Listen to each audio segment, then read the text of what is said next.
Sherlock Holmes, Estudio en Escarlata, capítulo 2. La ciencia de la deducción.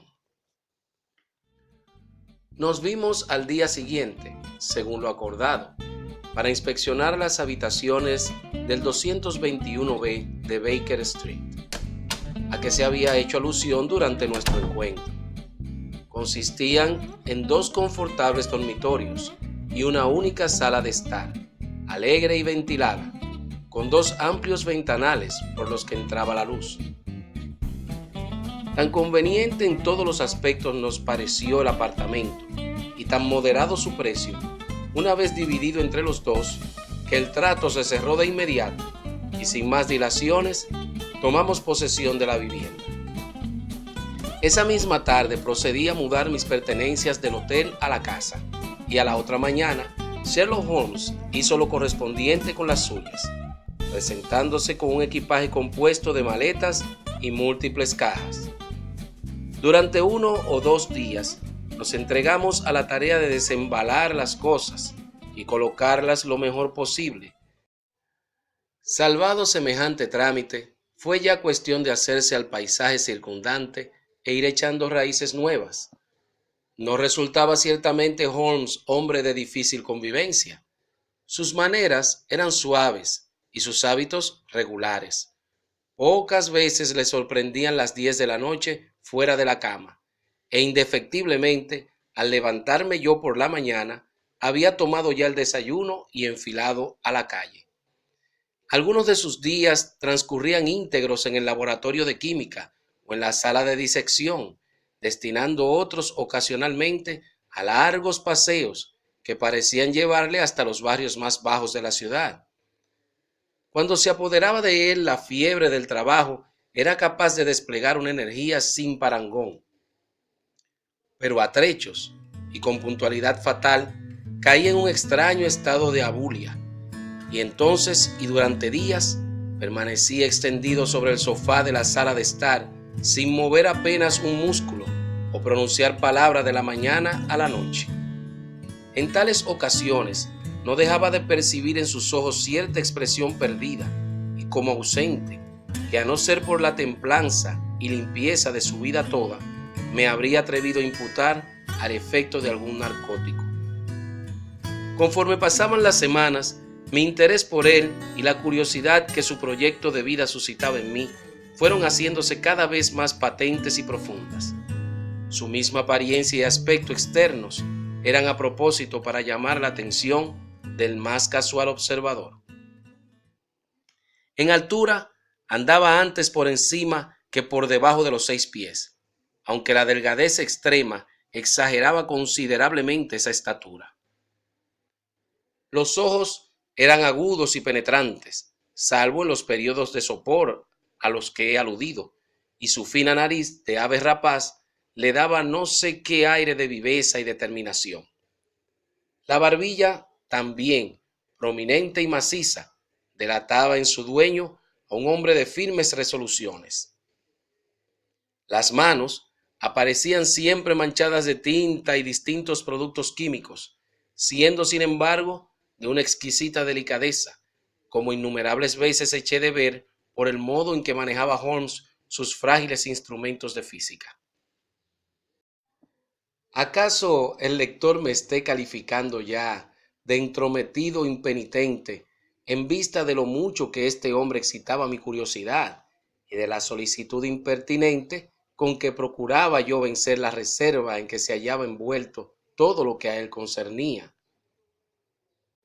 No sería ecuánime, sin embargo, antes de dictar sentencia, echar en olvido hasta qué punto sin objeto era entonces mi vida, y qué pocas cosas a la sazón podían animarla.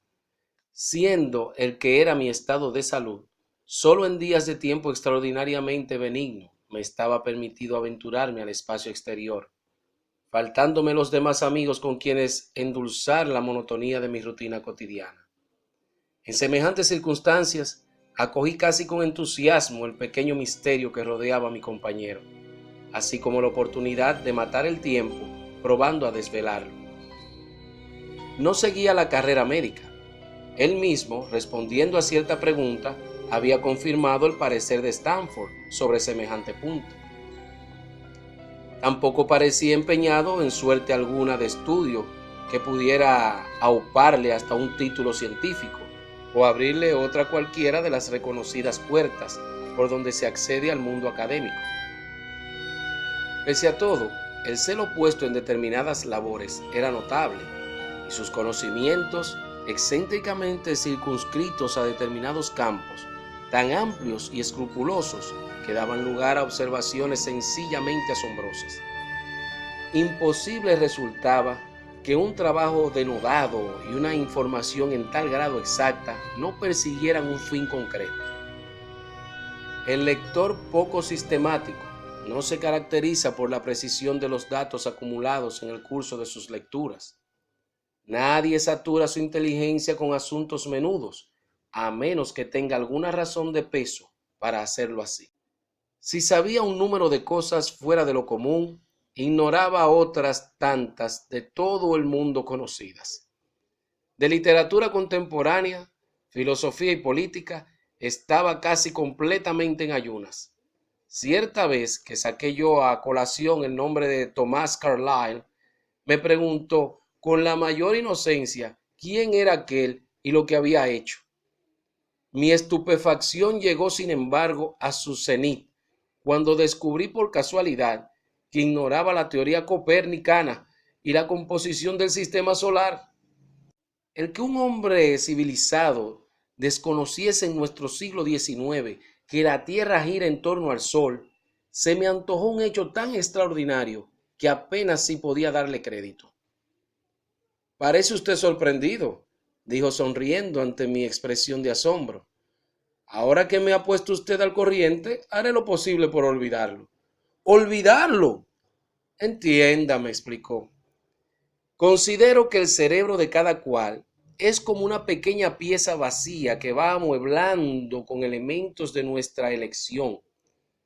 Un necio echa mano de cuanto encuentra a su paso, de modo que el conocimiento que pudiera serle útil o no encuentra cabida, o en el mejor de los casos, se halla tan revuelto con las demás cosas que resulta difícil dar con él. El operario hábil selecciona con sumo cuidado el contenido de ese vano disponible que es su cabeza. Solo de herramientas útiles se compondrá su arsenal, pero éstas serán abundantes y estarán en perfecto estado. Constituye un grave error el suponer que las paredes de la pequeña habitación son elásticas o capaces de dilatarse indefinidamente. A partir de cierto punto, cada nuevo dato añadido desplaza necesariamente a otro que ya poseíamos. Resulta, por tanto, de inestimable importancia vigilar que los hechos inútiles no arrebaten espacio a los útiles. Sí, pero el sistema solar, protesté. ¿Y qué se me da a mí el sistema solar?, interrumpió ya impacientado. Dice usted que giramos en torno al Sol, que lo hiciéramos alrededor de la Luna, no afectaría un ápice a cuanto soy o hago. Estuve entonces a punto de interrogarle sobre eso que él hacía, pero un no sé qué en su actitud me dio a entender que semejante pregunta no sería de su agrado. No dejé de reflexionar, sin embargo, acerca de nuestra conversación y las pistas que ella me insinuaba. Había mencionado su propósito de no entrometerse en conocimiento alguno que no atañera a su trabajo. Por tanto, todos los datos que atesoraba le reportaban por fuerza cierta utilidad. Enumeré mentalmente los distintos asuntos sobre los que había demostrado estar excepcionalmente bien informado. Incluso tomé un lápiz y los fui poniendo por escrito. No pude contener una sonrisa cuando vi el documento en toda su extensión. Decía así: Sherlock Holmes, sus límites. Conocimientos de literatura, ninguno. Conocimientos de filosofía, ninguno. Conocimientos de astronomía, ninguno. Conocimientos de política, escasos. Conocimientos de botánica, desiguales.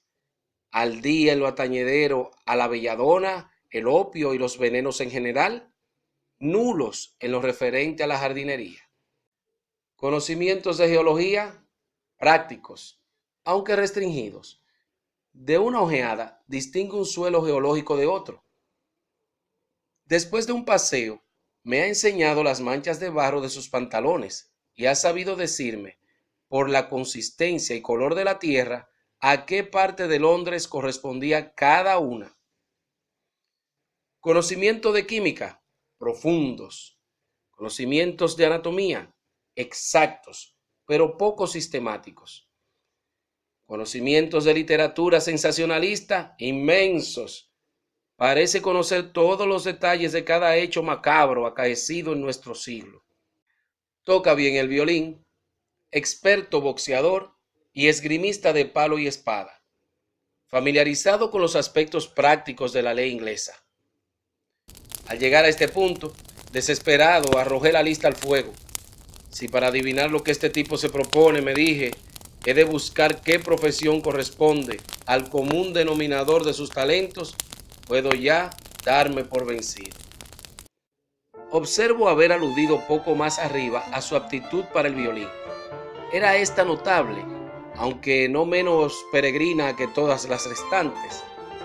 Que podía ejecutar piezas musicales y de las difíciles, lo sabía de sobra, ya que a petición mía había reproducido las notas de algunos líderes de Mendelssohn y otras composiciones de mi elección. Cuando se dejaba llevar de su gusto, rara vez arrancaba sin embargo a su instrumento música o aires reconocibles. Recostado en su butaca durante toda una tarde, cerraba los ojos y con ademán descuidado arañaba las cuerdas del violín, colocado de través sobre una de sus rodillas. Unas veces eran las notas vibrantes y melancólicas, otras de aire fantástico y alegre. Sin duda tales acordes reflejaban al exterior los ocultos pensamientos del músico, bien dándoles su definitiva forma, bien acompañándolos, no más que como una caprichosa melodía del espíritu. Sabe Dios que no hubiera sufrido pasivamente esos exasperantes solos a no tener Holmes la costumbre de rematarlos con una rápida sucesión de mis piezas favoritas, ejecutadas en descargo de lo que antes de ellas había debido ir.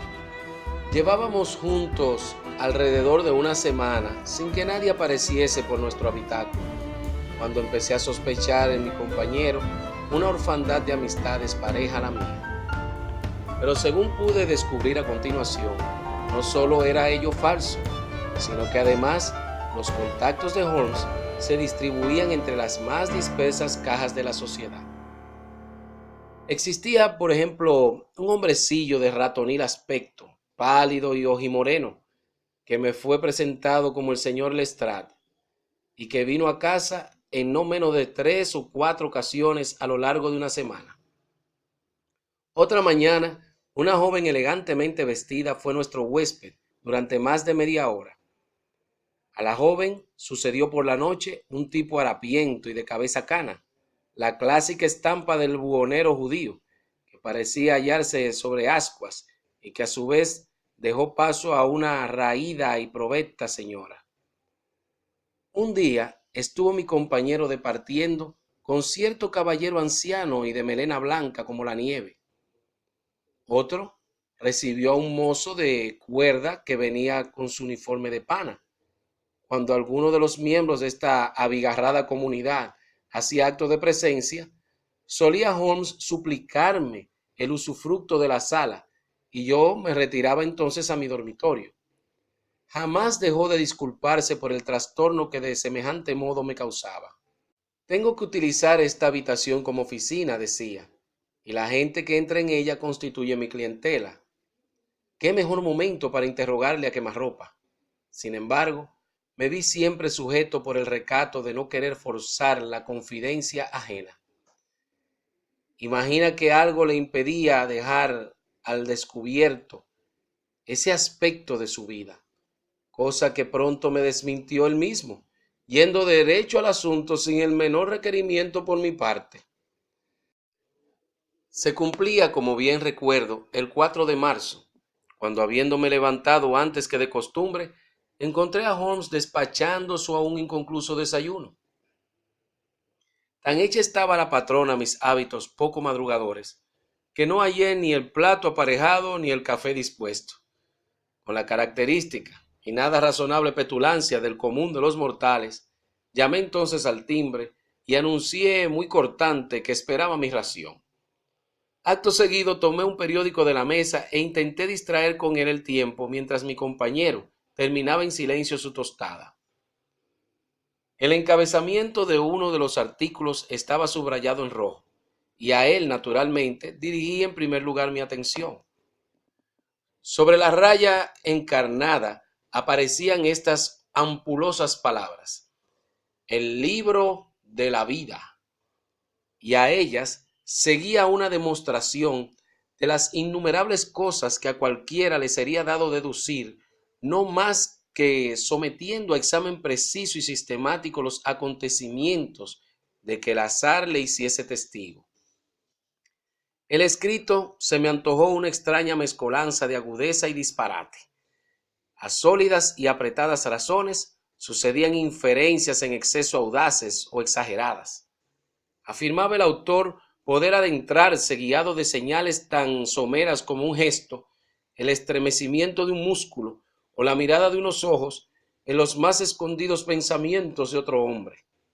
Según él, la simulación y el engaño resultaban impracticables delante de un individuo avesado al análisis y a la observación.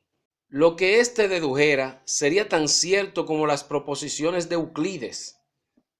Tan sorprendentes serían los resultados que el no iniciado en las rutas por donde se llega a los principios de las conclusiones habría por fuerza de creerse en presencia de un auténtico nigromante.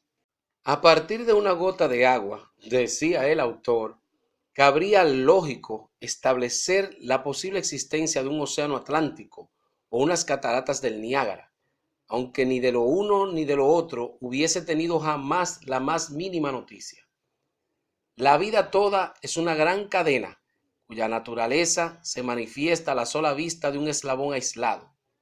A semejanza de otros oficios, la ciencia de la deducción y el análisis exigen en su ejecutante un estudio prolongado y paciente, no habiendo vida humana tan larga que en el curso de ella quepa a nadie alcanzar la perfección máxima de que el arte deductivo es susceptible. Antes de poner sobre el tapete los aspectos morales y psicológicos de más bulto que esta materia suscita, descenderé a resolver algunos problemas elementales. Por ejemplo, cómo apenas divisado una persona cualquiera resulta hacer o inferir su historia completa, así como su oficio o profesión. Parece un ejercicio pueril y sin embargo afina la capacidad de observación, descubriendo los puntos más importantes y el modo como encontrarles respuesta. Las uñas de un individuo, las mangas de su chaqueta, sus botas, la rodillera de los pantalones, la callosidad de los dedos pulgar e índice, la expresión facial, los puños de su camisa, todos estos detalles, en fin, son prendas personales por donde claramente se revela la profesión del hombre observado. Que semejantes elementos puestos en conjunto no iluminen al inquisidor competente sobre el caso más difícil resulta sin más inconcebible. Valiente sarta de sandeces, grité, dejando el periódico sobre la mesa con un golpe seco. Jamás había leído en mi vida tanto disparate. ¿De qué se trata?, preguntó Sherlock Holmes. De ese artículo, dije, apuntando hacia él con mi cucharilla mientras me sentaba para dar cuenta de mi desayuno. Veo que lo ha leído, ya que está subrayado por usted. No niego habilidad al escritor, pero me subleva lo que dice. Se trata a ojos vistas de uno de esos divagadores de profesión a los que entusiasma elucubrar preciosas paradojas en la soledad de sus despachos. Pura teoría. Quien lo viera encerrado en el metro, en un vagón de tercera clase, frente por frente de los pasajeros y puesto a la tarea de ir adivinando las profesiones de cada uno, apostaría 1 a 1000 en contra suya. Perdería usted su dinero, repuso Holmes tranquilamente, En cuanto al artículo, es mío. ¿Suyo? Sí, soy aficionado tanto a la observación como a la deducción. Esas teorías expuestas en el periódico y que a usted se le antojan tan quiméricas, vienen a ser en realidad extremadamente prácticas, hasta el punto que de ellas vivo. ¿Cómo? Pregunté involuntariamente. Tengo un oficio muy particular, sospecho que único en el mundo. Soy detective asesor. Verá ahora lo que ello significa. En Londres abundan los detectives comisionados por el gobierno, y no son menos los privados. Cuando uno de ellos no sabe muy bien por dónde anda, acude a mí, y yo lo coloco entonces sobre la pista. Suelen presentárseme toda la evidencia de que disponen, a partir de la cual, y con ayuda de mi conocimiento de la historia criminal, me las arreglo decentemente para enseñarles el camino. Existe un fuerte aire de familia entre los distintos hechos delictivos, y si se dominan a la menuda los 1000 primeros, no resulta difícil descifrar el que completa el número 1001. Lestrade es un detective bien conocido. No hace mucho se enredó en un caso de falsificación y, hallándose un tanto desorientado, vino aquí a pedir consejo. ¿Y los demás visitantes? Proceden en la mayoría de agencias privadas de investigación. Son gente que está a oscuras sobre algún asunto y acude a buscar un poco de luz. Atiendo a su relato, doy mi opinión y presento la minuta. ¿Pretende usted decirme, atajé, que sin salir de esta habitación se las compone para poner en claro lo que otros, en contacto directo con las cosas e impuestos sobre todos sus detalles, solo ven a medias? Exactamente. Poseo en ese sentido una especie de intuición. De cuando en cuando surge un caso más complicado y entonces es menester ponerse en movimiento y echar alguna que otra ojeada. ¿Sabe usted que he atesorado una cantidad respetable de datos fuera de lo común? Este conocimiento facilita extraordinariamente mi tarea. Las reglas deductivas, por mí sentadas en el artículo que acaba de suscitar su desdén, me prestan además un inestimable servicio. La capacidad de observación constituye en mi caso una segunda naturaleza.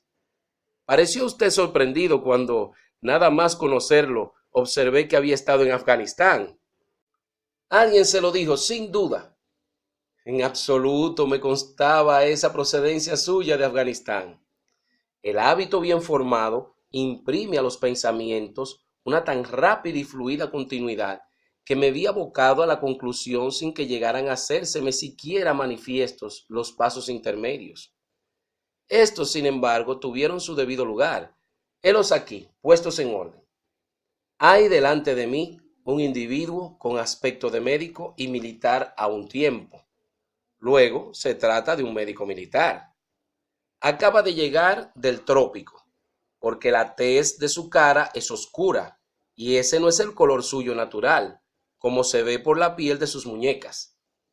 Según lo pregona su macilento rostro, ha experimentado sufrimientos y enfermedades. Le han herido en el brazo izquierdo, lo mantiene rígido y de manera forzada.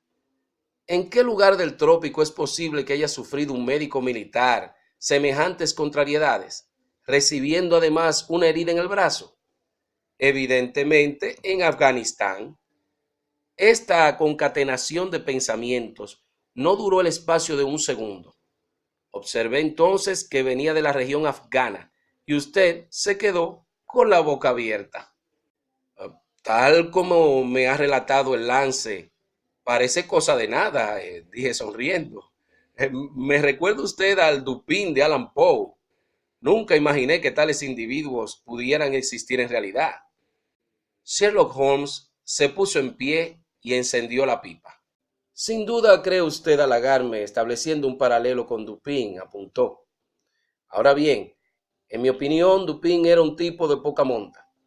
Ese expediente suyo de irrumpir en los pensamientos de un amigo con una frase oportuna, tras un cuarto de hora de silencio, Tiene mucho de histriónico y superficial.